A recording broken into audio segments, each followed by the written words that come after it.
On this edition of the Left Bench TV, some passionate Maryland fans. A look at one of the newest coaches at Maryland. Plus, more on all of the success and struggles surrounding the Maryland football team. The Left Bench TV starts right now.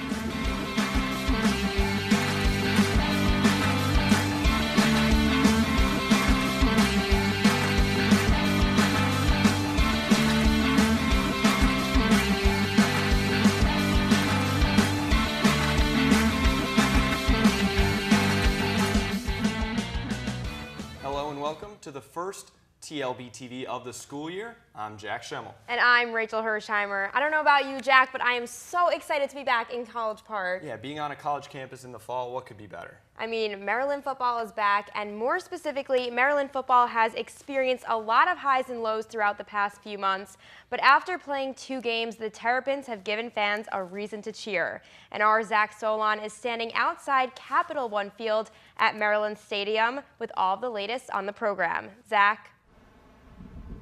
Yeah, guys, Maryland football off to a hot start at 2-0. They received 30 votes in this past week's AP poll, but despite all this success, they are still mourning the loss of their teammate Jordan McNair, who passed away over the summer during a workout.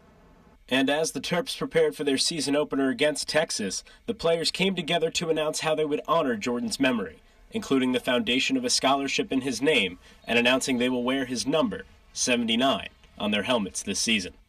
But when the Terps took the field against Texas, they showed how they are going even further to ensure that Jordan will forever be remembered as a Terp. The team just stuck together through this whole course of everything that's happened, and we stayed together. That was our motto, and we stuck by it. The Terps began their first drive against the Longhorns with only 10 men on the field, leaving McNair's position on the offensive line unmanned. Texas declined that penalty. And even as the Terps celebrated their upset win, they kept Jordan's memory close to their hearts. Now, as for the Walters investigation looking into the protocols and procedures surrounding McNair's death, that report is expected back this Saturday, September 15th.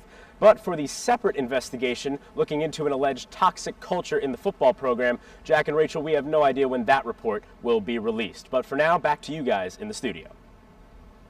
Regardless of the outcome, the team and university will be impacted.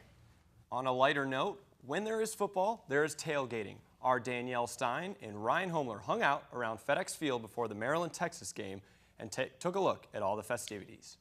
We're here at FedEx Field, first game of the season for Maryland football for the Left Bench TV. I'm Danielle Stein here with Ryan Homeler.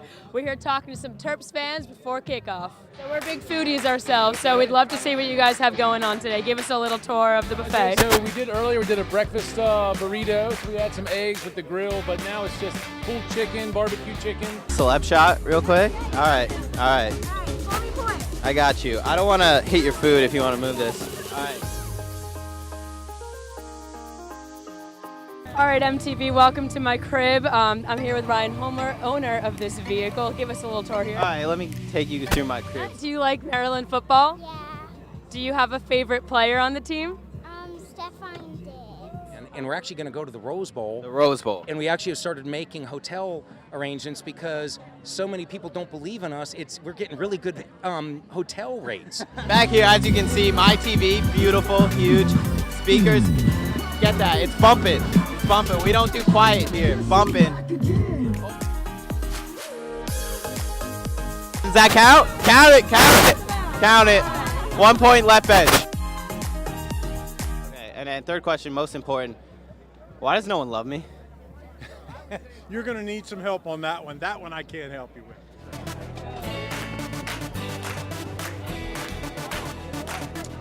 Good. Schematically, do you think Maryland is better off in a cover 3, cover 2, blitz? What do you think about that? That's how I feel as well, so I appreciate that. 1, 2, 3. Go Terps! And I don't know what to say because you're going to have this recorded in August or September 1st, and no one else believed, but we have the Roses to prove it. We believe.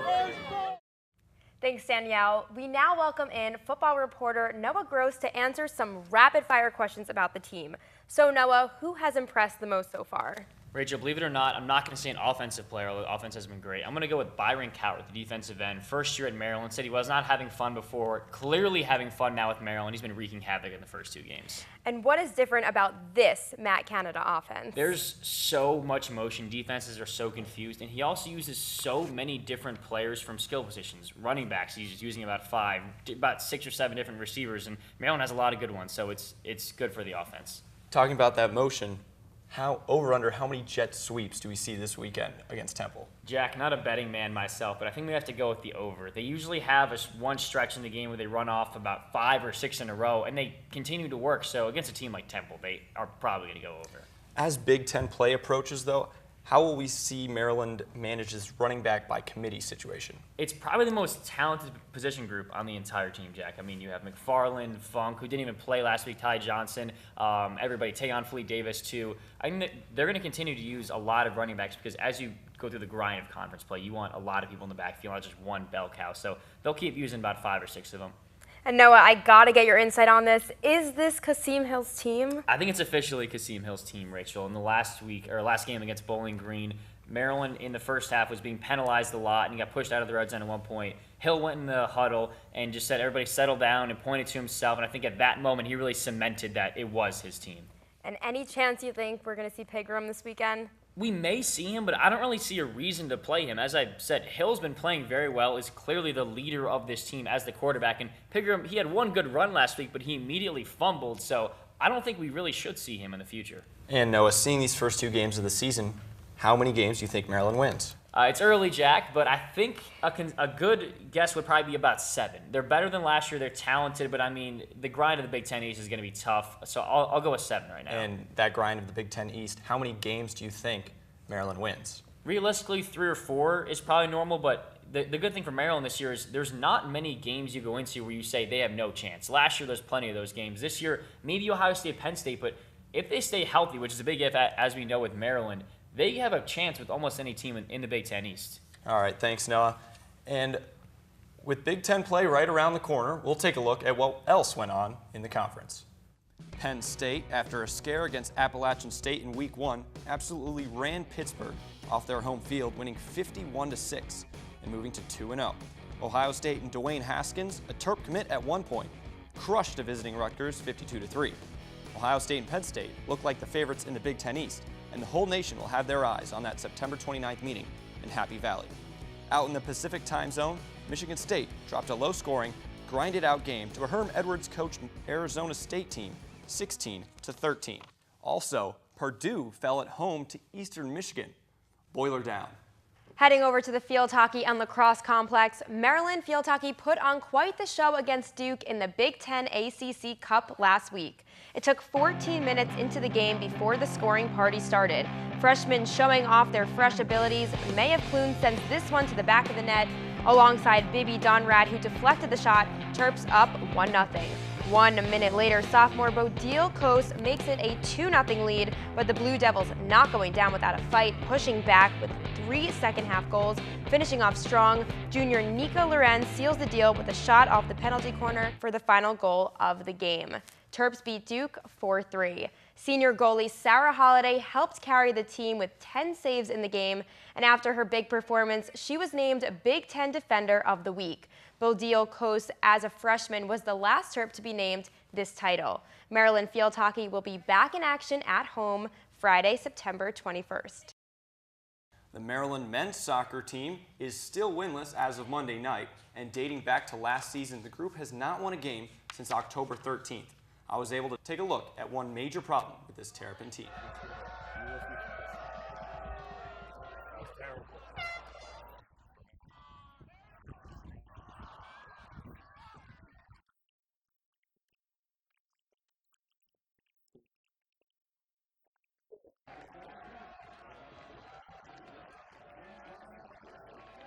To come out of a game at home without a shot on goal is unacceptable.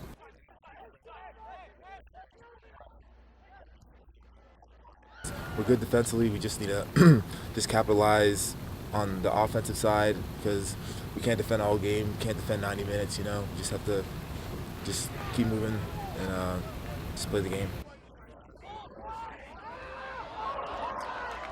but I mean, the more you not score, every game you not score, the less is the confidence. And it's something that now I think we have to look at, whether we change our formation slightly or whether we change a few personnel. I think the 4 teams we played against are going to be in the top 10 of the defensive teams in the country this year. So we have to make sure that we don't lose too much confidence. And, I think the goals will come. Once we score, then I think we score a lot of goals. But it's the guys working hard, they have the quality, I believe in them.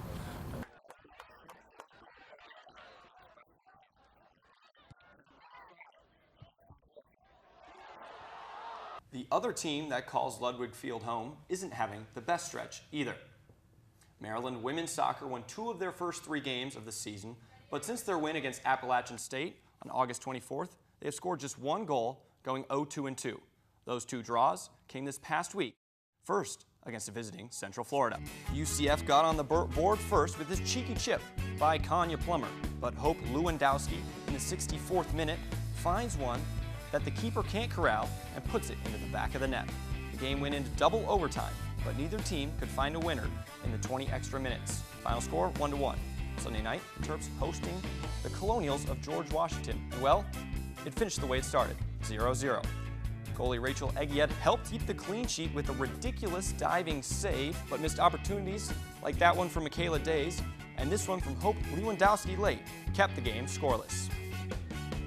While Terps couldn't get it done at Ludwig, they certainly had no problem at the Pavilion. We had Colgate, South Carolina, and Liberty all in College Park this weekend to compete in the Maryland Invite. The season may be young, but things are already looking up for the Terps. Sweeping Colgate on Saturday and falling short to South Carolina would not stop them from competing hard on Sunday. Final match of the Maryland Invite, Terps ready to take on Liberty. Who else to start the show on the court than standout Erica Pritchard, fierce at the net, killing this bad boy down for her first of 11 kills of the game. And star freshman RAINELLE Jones making her presence known with an unhittable center court spike. Second set, the unstoppable Terps defense not allowing Liberty to squeeze in a win. Blocks from the trio Pritchard, Myers, and Jones keeping the score in their favor. Cross-court kill by Jada Gardner and a fierce slam from Myers helped close set 2, 25-21. In the final set of the weekend, Jones once again using her impressive strength, killing the ball down for her 7th of the day. Terps go on to beat Liberty in straight sets, ending the weekend with 2 wins and 1 loss. An impressive weekend in volleyball and for the Terps, and a great start for new head coach Adam Hughes, and Nolan Gelbard checked out how this start is going for him. Head coach Adam Hughes has been using all his tricks so far this season for Maryland volleyball. The ex-assistant feels good about the transition to head coach, as well as his relationship with the players. Sometimes I think when coaches take a new position, you have to learn a lot about your team, and I kind of know where people are coming from. So, my thing is building upon that relationship to try to get the most I can out of each of the individuals that are here. Hughes served as an assistant coach for 4 years and is now trying to blend together a team of his own. The Terps narrowly missed the NCAA tournament last year, but with veteran leadership and vocal freshmen, Hughes is hoping to change that this year. One of the important parts of his game is the relationship that his players build with each other. I've gotten to know a lot of them through either the recruiting process, bringing them here, or just working with them. So relationships, I kind of know what drives players, and it's actually been a huge advantage for me. The Terps are 7-2 after going 2-1 over the weekend during the Maryland Invite. They'll play next in the Temple Invite starting on Friday, September 14th, before starting Big Ten play. For the Left Bench TV, I'm Nolan Gelbard. Jack, I was there on Saturday to witness all of the action for the volleyball team, and I could just see in Hughes' eyes the excitement that he has for his team. Yeah, it's going to be fun to follow this program as they grow over these next couple months. But to the pro Terps now. Christy Tolliver, Tiana Hawkins, and Shatori Walker-Kimbrough are all part of a Washington Mystics team currently in the WNBA Finals. Christy Tolliver was the Mystics' 3rd leading scorer in the regular season at just over 12.5 points a game and scored 15 in a WNBA Finals Game 2 loss. NFL Week 1 saw Stefon Diggs catch a touchdown in his first home game since the Minneapolis Miracle in January. Yannick Ngakoue was back on the field for the Jaguars as well. And even though J.C. Jackson did not step on the field, the undrafted rookie surprised everybody to make the Patriots' 53-man roster. Moving to the diamond, Brandon Lau, who made his Major League debut with the Tampa Bay Rays in August, hit a towering 3-run shot in Sunday's win against the Orioles. Pitcher Mike Schwarin recently was promoted to the Red Sox AAA affiliate. Another Terp, Zach Steffen, got the start in goal for the U.S. Soccer men's national team September 7th in a 2-0 loss in a friendly against Brazil.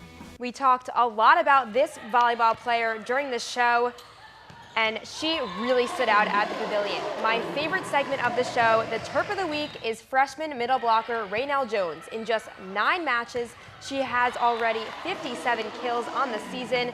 Well, Jack, I look forward to seeing RAINELLE Jones back on the court, and I don't know if you know this, but her dad played basketball here way back when. Yeah, I'm excited for fall sports, but hey, anytime we can get a mention of basketball here in College Park, Why not? That's a good thing.